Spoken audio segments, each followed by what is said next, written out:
Christianity is dead in Europe, and America isn't far behind. I drew that conclusion after 3 opportunities to visit the UK, France and Italy, and then Germany and Switzerland. Granted, each trip was connected to a college tour and focused on cultural history, so included lots of old church buildings and monuments to the past. So I must admit my view was somewhat skewed. However, despite being rebuked recently for making such a broad and bold declaration, I stand by it today. What passes for Christianity in Europe has become so ingrained with cultural accumulations that it's basically a decaying structure that fewer and fewer people go to see for anything except its history. The same process is unfolding here in America.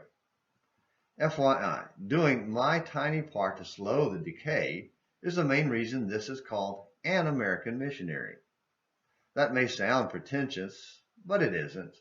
I know my part is tiny, but it's mine to do, and I will do it to the best of my ability. But this process isn't new.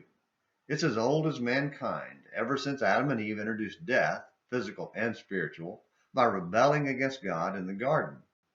It continued with their son Cain, who refused to worship God by faith. He did it his way instead of God's, and will continue until God brings this world to an end. Morning Minutes in the Bible on An American Missionary has been studying the Old Testament prophet Amos, who is declaring God's judgment on the nation of Israel because their faith was dead. Oh, they were very religious people, just like America, but their religious activity was not according to God's will and was heaping up judgment instead of glory. After once again calling on Israel to seek me that you may live, Amos 5, 1-15, the Lord spoke of the misery and suffering the nation would endure and the foolishness of their call for God's judgment. It was coming, but it would end with them in exile for their sin, Amos 5, 16-27. Everywhere they turned, calamity and injury would occur because the day of the Lord they were calling for would be darkness and gloom for them, instead of the light and bright day they wanted, Amos 5, 16-20. Then God rebuked their religious fervor. I reject your festivals, nor do I delight in your solemn assemblies. Even though you offer up to me burnt offerings and your grain offerings, I will not accept them. And I will not even look at the peace offerings of your fattenings. I will not even listen to the sound of your harps, Amos 5, 21-23. And it wasn't new.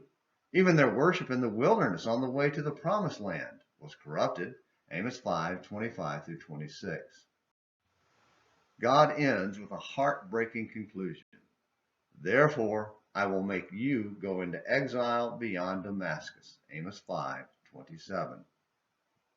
Dare we ask God if this is how he feels about our religious festivals and assemblies today here in America? We should dare, because probably we would be shocked at the answer. But at least we would have time to repent and return to him and live. Thankfully, true Christianity isn't dead. Scattered across America and the world, God's people remain faithful to him. But does that include you and me? Thank you for watching Morning Minutes in the Bible on An American Missionary. Until next time, this is James McClenny helping you have a great day.